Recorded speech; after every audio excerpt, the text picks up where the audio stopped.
Hello, everybody, and welcome back to the Weird Science DC Comics Secret Origins podcast. This is episode 8, where we'll be talking about the first appearance of Aquaman from More Fun Comics 73. But before we get into that, let me tell you where you can find us. Go over to Twitter at Weird Science DC.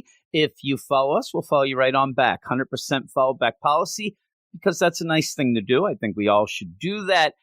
Because let's see what we're all doing, not just be pretentious and say, you follow me and I don't care what you're doing. I don't like that. Also, go over to our website, WeirdScienceDCComics.com, where you can find reviews for most of the books each week that come out from DC Comics. They all come out on Tuesday now. It seems weird to say now because it's been a while, but yes, Tuesday is when the comics come out. That's when the reviews hit. Also go over to our Patreon, patreon.com/Weird Science, where you can get a ton of shows while you also support us for what we're doing here and on the Patreon. So it's kind of a win-win, I'd love to say. But, you can decide that yourself. And how you can decide it is go over to the Patreon, sign up. You won't be charged right away. In fact, you won't be charged unless you carry over into the next month. That would be October, as we're recording this here. So if you quit before October, you'll never be charged, but at least you gave it a shot. Now, like I said, this Secret Origins podcast is going to be the first appearance of Aquaman. And who would have thought that Aquaman comes about to not only stop Nazis from killing people, but also enter a battle of one-liners and trash talk? Who would have thunk it? I mean, really, also in this, you also, I think, get the first appearance in DC Comics of both Colonel Klink and maybe Sergeant Schultz, right? I think that's what's going on here. But it's a fun issue. It's a really good issue as well. So let's get into that right now. And as I said, the first appearance of Aquaman was from More Fun Comics number 73 from back in November of 1941. A little thing called World War II going on at that point, if you're not aware. And that is something that is important to the story. It is a story that is called The Submarine Strikes, written by Mort Weisinger and art by Paul Norris. Now, with all of that, like I said, World War II going on, and this is pretty much a story Aquaman battles Nazis. Now, they're not really named. You don't say like, hey, the Germans or all those Nazis.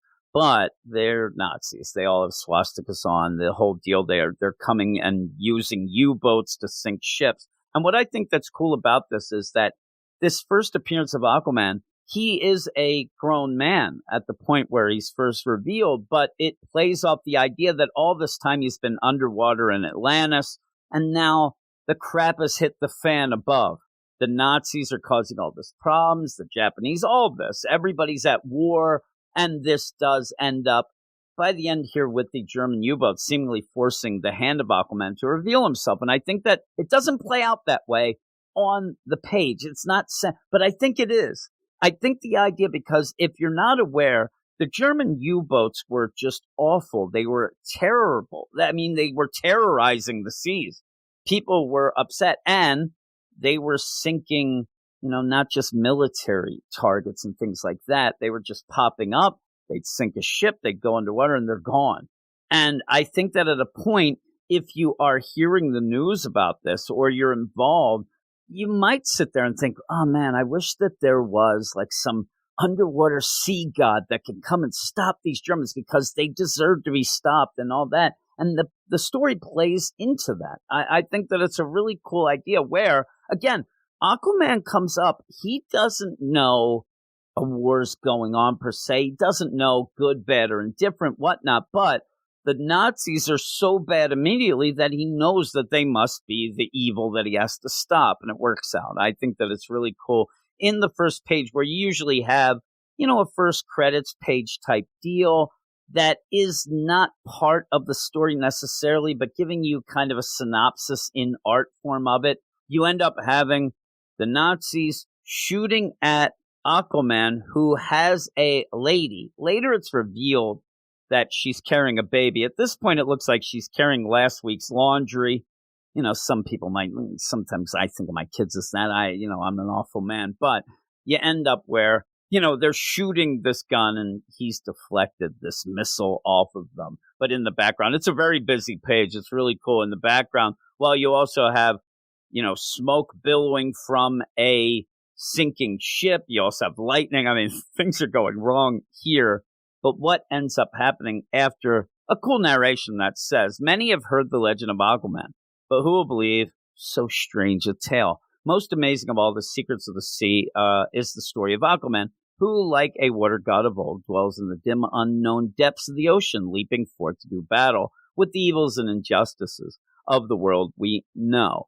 And I'll stop right there for a second and talk about the idea, okay, a lot of people, and this is now not a thing, but you'll still hear it, non-comic fans, everybody wants to joke around that Aquaman's a joke. Aquaman, oh, he's always a joke. He's a joke. Oh, my God. And then it's people in the know will start like, oh, well, in the Super Friends, he was a joke. And, not to me. I never thought he was a joke. Not once. And that was one of the things that I liked the concept that people were taking him, more seriously when, say, Jeff Johns started the New 52 series in 2011. But it would grind my gears a bit because I always thought, well, when was he a joke? And the thing is, as a kid, I would watch tons of Super Friends, things like that. Not one time did I think, oh, look at that Aquaman, he's a joke. You know why? Because he could breathe underwater, and I still think that's one of the coolest things that you could ever have. I love the idea. I used to pretend that I was Aquaman anytime I'd go swimming because it's awesome. Never once did I think he was a joke. And in this, he's no joke. I mean, he's taking down Nazis for crying out loud. But what the Nazis end up doing to pretty much, cause all this problem and to cause Aquaman to need to expose himself here is that they're sinking a refugee ship. And when they do this, the captain's getting everybody off the ship in the lifeboats where it almost becomes one lifeboat.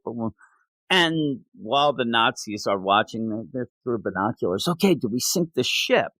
And the captain, who is in the lifeboat with everybody, makes sure everybody gets off first. Then he gets in. He starts shaking his fist at the German U-boat. You jerks, you cowards, you ended up sinking a ship full of refugees and hospital workers. Well, now we have the Germans on the U-boat go, oh no, refugees and hospital workers, well, they must not live to tell the papers this story. What would it have been different if it was anybody else? Aren't you still going to kill the people who are the ship you sank? Also, they're sinking the ship as a way of just, all right, we sunk it, victory. And now they're like, oh my God, we better kill them only because the captain shook his fist and, oh, we better do that. It's very odd. And they shoot at that lifeboat.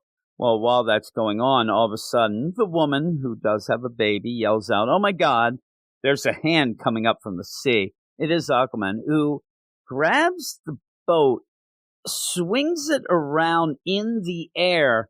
I think half the people had to have fallen overboard, at least half. But they didn't.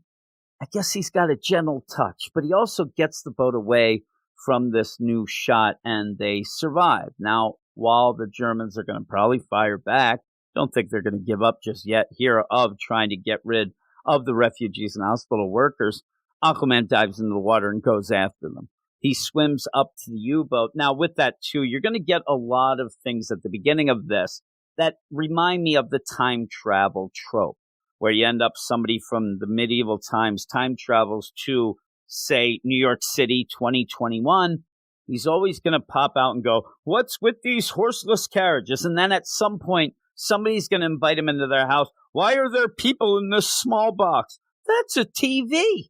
Jim, the time traveler, I don't like it. Right? Don't take a picture of me. You'll steal my soul. And stuff like that. With Aquaman, it's like, I don't know what this big metal fish is doing with it. It's kind of goofy. But he jumps up. At least he knows to jump up and punch Nazis. With that, though, World War II, like I said, already going on. A lot of trouble in the world. Aquaman's starting his own war. The war of... We heard Tom King in the Batman, the war of jokes and riddles. This is the war of puns and trash talk one-liners. because he ends up, and Aquaman does win this war as well, but he jumps up and kicks a Nazi over the side of the U-boat while he says, "See the sea, my friend." It's not great, but it started it, right? The first shot that starts a war doesn't necessarily have to be the best shot. It's just a shot. And really, with this whole deal, it is a shot across the bow here. I'm going to get involved, right? Well, you end up having the Nazis. Oh, my God. This guy, he's got a big foot and a sharp tongue. Let's get the hell out of here. And they jump into the U-boat and they submerge. So with that, Aquaman jumps in the water and yells, and I'll make my other jokes. He does this on purpose, right? Because he gets a hold of these porpoises and says, we can't go after these Nazis right away. We have to make sure these refugees and hospital workers, the people from the downed liner, they have to get to land. Let's do that. And they do. They end up helping Aquaman get this lifeboat up. I'm guessing that the idea is they probably could have done it themselves, but these porpoises kind of, they're quicker. So they do that. And everybody gets off. They're all thinking, Aquaman, he saved them all. The captain comes up and says, thank you. Who are you? You're just kind of funky. What's going on? What's your deal? And Aquaman's like, well, I know that I'm supposed to go get Nazis in the U-boat, but hey, I got plenty of time to tell you a story. And here it goes. And he says, there's no harm in telling you. The story must start with my father, a famous undersea explorer. If I spoke his name, you would recognize it. The only name that I could ever think. Jacques Cousteau's your dad? Holy crap. I don't even know. Is that too dated? It better not be. It is dated, but it shouldn't be too dated. And he says, my mom died when I was a baby. And he turned to his work of solving the ocean's secrets. So what you get here is the idea that mother and father of Aquaman, everything's going great. There they are, maybe running a lighthouse, as we see later, whatnot, whatever. But he's an ocean explorer, and he's kind of like, I don't know about this. I like ocean exploring. You can't really do it with a wife and a kid. The wife dies, and he's like, well, the kid can't really talk back, so let's get to it, and takes Aquaman down to Atlantis with him. Now, underwater in Atlantis, he looks a lot like Jack LaLanne to me, or maybe like, one of those 50s tough guy type deals, but he also has scuba equipment. And you see right away that Aquaman, as a young kid, he doesn't have any scuba equipment. Now, we're not going to play the idea yet of, hey, my mom, she was a queen of Atlantis, nothing like that. What you end up happening is that Aquaman's dad makes an airtight room in Atlantis. They find Atlantis, and they make an air. Now, with that, how's the air getting there? I think that he's going to suffocate within a day. Not even a day. Hours, minutes. And then he starts reading his book. This is Aquaman's father. He's in the Atlantean library. He doesn't have to check anything out. Atlantis at this point's dead, right? So he's just reading. He's, oh, look at this. This book's called How to Breathe Underwater. I don't think I'll read it, but I will. But I'll teach my son. At one point, Aquaman learns everything there is to do about Atlantis and how to live under the sea. Why doesn't his father learn this? His father seemingly is teaching him, but still has the scuba equipment. And then names him. You end up, my son is a true dweller of the deep. His name shall be Aquaman. Did he have a name before that? Are you changing it? Is this a nickname? Because everybody I see that spells this out is saying that at this point, Aquaman's name is Aquaman. Maybe it was one of those things. I get the idea that he was not a real hands-on dad. And so he would go explore the sea, and his wife, Aquaman's mom, would take care of him. I don't think he ever learned his name. I think that that's a play of like, hey, Dad, what's my name? Oh, your name? Well, you're pretty good under the sea, son, so I'm going to call you Aquaman. He's like, no, I mean my name. I love you, Daddy. He's like, oh, well, son, I don't know. Aquaman it is. Well, at that point, stories just get going, right? You're like, all right. Aquaman seemingly comes into a part where he's like, oh, God, I didn't realize I'm telling the story. My dad died then. The end. I'm out of here. The captain's like, wait a second. The story. He's like, no, my dad died. I'm out. Then with that, and I said earlier, the idea that you're not going to name the Nazis, you're not even going to say anything about Germany, you're also not even going to find out where this ocean liner, this captain, and all these people were from. Could be British, it could be anything, because he says, "Stop, my country and my people, we want to reward you." And Aquaman pretty much says, no thanks, I don't need a reward. Adventuring is my reward. And then jumps into the sea. And then says to the porpoise that's waiting for him, "Hey, you guys figure out where these Nazis are? All right, let's go get them." And they go off. So we go up to the Nazis that are on a secret island where they have docked the U-boat, an island that seemingly has one building that's just to house munitions, but we'll get to that. And the captain of the U-boat comes and talks to his commander and says, "Hey, you got crazy stuff. I mean, you won't even believe what happened. We ended up, shooting in and sinking this refugee boat." The Nazi seems very happy about that, the commander. And then he's like, "Well, what else? Did you kill the people?" "Well, we couldn't. This crazy guy jumped out of the sea and he was punching people, and he had really, cool puns and stuff." And this commander's like, "You're not supposed to drink while you're driving the U-boats. I told you this before, Schultz. I mean, how many times do I have to tell you that we can't have drunken U-boat commanders? I mean, really?" But that was a pretty cool story. I mean, I'll let you go this time, but please stop drinking. Well, out of nowhere, then Popeye shows up. "Oh, my God, look at that. There's a man coming out of the water." Not really. What's happening at this point is Aquaman is getting close to the island while riding a porpoise like it's a ski-doo. Pretty cool, right? This is the things where people would say this is a joke. No, I'm telling you, when he's riding two dolphins like skis, that's not a joke to me. That's awesome. That is so cool. I don't know why people think it's a joke. Also, I have to mention that I think these Germans are really, really into the monocles. Every German that shows up, each of them has a monocle on. I mean, really, the stock on monocles in Germany at this point was through the roof. So you end up where Aquaman's coming in on the ski-doo porpoise, and you end up where the Germans just open fire. Kill that guy. Get him. He dives into the water, goes under, and goes to the U-boat and beats the crap out of the U-boat so it sinks. Now the Germans are real ticked off. "Oh, my God, my U-boat, what's going to happen? We have to report this. Now we're stuck on the island. We need a way out." And then Aquaman jumps up onto the dock and says, "You ain't calling nobody. You're never going to report to anybody again. And hey, by the way, you guys are cowards and jerks, and I'm going to beat the crap out of you. And it's not going to be, refugees and hospital workers this time. It's going to be me." And he goes to fight them. Suddenly, they're about 100 yards away. These guys should be signed to the NFL immediately. Maybe not. They're Nazis. But they're so far away within a second, and they run into a building that says Arsenal. It's a munitions depot here on the island, seemingly the only building there. Aquaman, he doesn't understand things. He runs up to this building, and luckily for the Nazis, they went in the front door and closed it. Seems to confuse Aquaman, who almost looks like he's just knocking now and saying, "Hey, guys, let me in. Come on." He's like, "Come out, you sewer rats. Come on." Knock, knock. Well, one of the Germans went in and went up to the second floor. There's a window right above the door. Aquaman's knocking. The Germans end up figuring out, let's Home Alone this thing, and they end up dropping a hammer out the window onto Aquaman's head while they say, "Heads you lose." Heads you lose. All right. Well, there you go. We're getting there, right?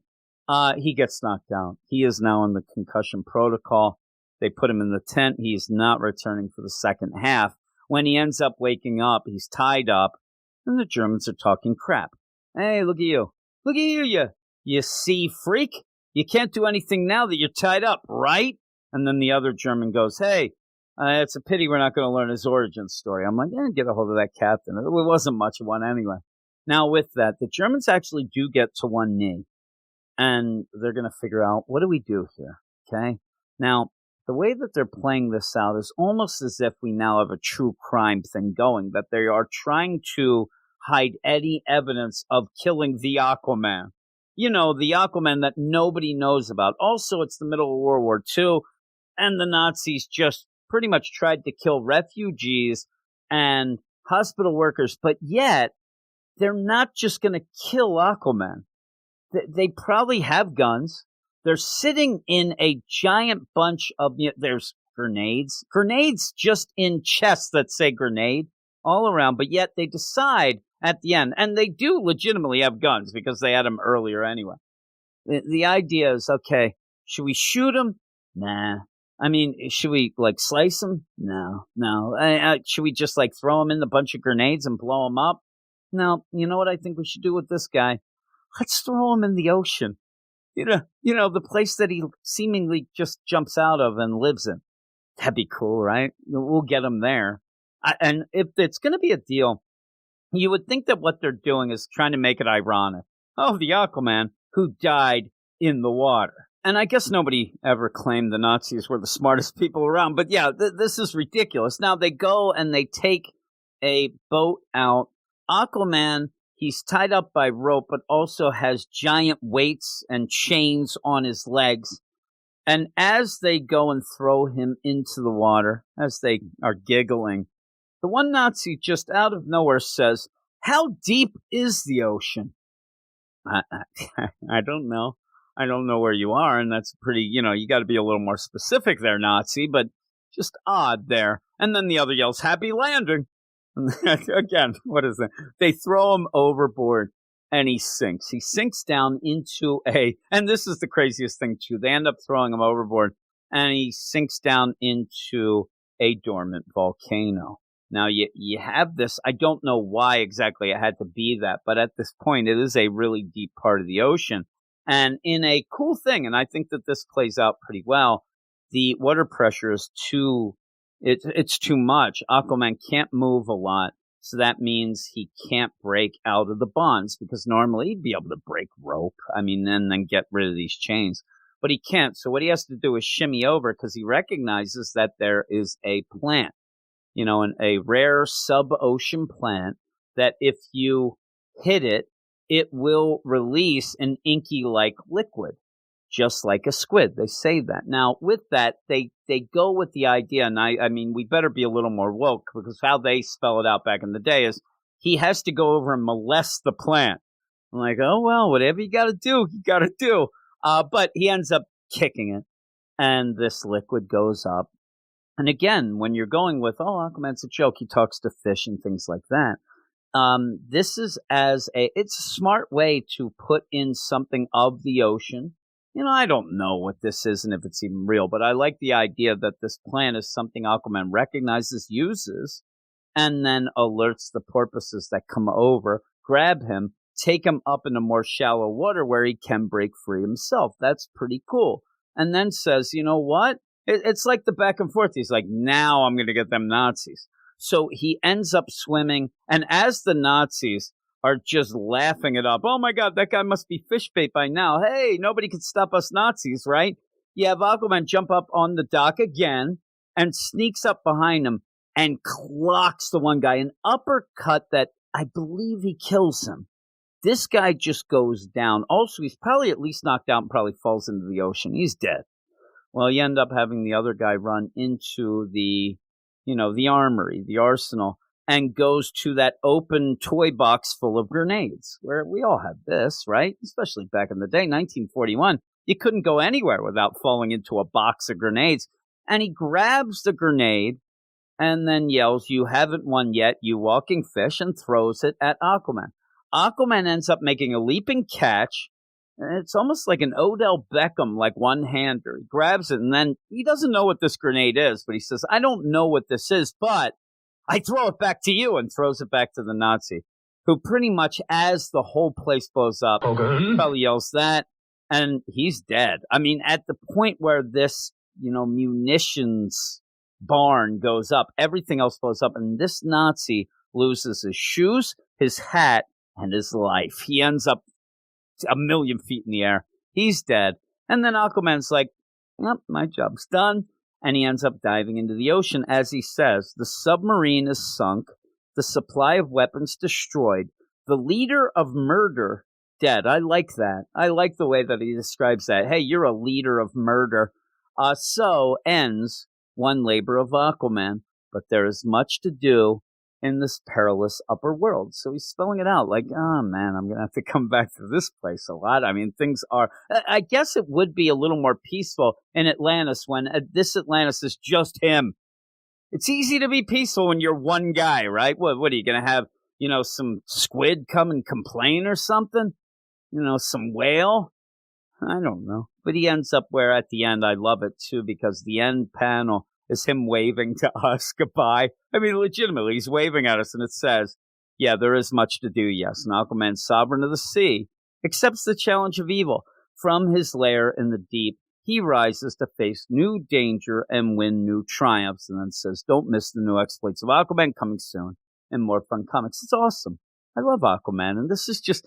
It's weird to say it's fun because it's pretty much, him beating the crap out of Nazis. But isn't that fun? Nazis are like pretty much at one point are pretty much bumbling as much as Schultz and Colonel Klink. So, yeah, I could get with it, right? But you end up where, yeah, we'll continue, obviously. And I really like it. I think that everybody should check this out. With that, and that's it. I hope everybody enjoyed yet another episode of the Secret Origins podcast. Again, that'll be every Friday night into Saturday.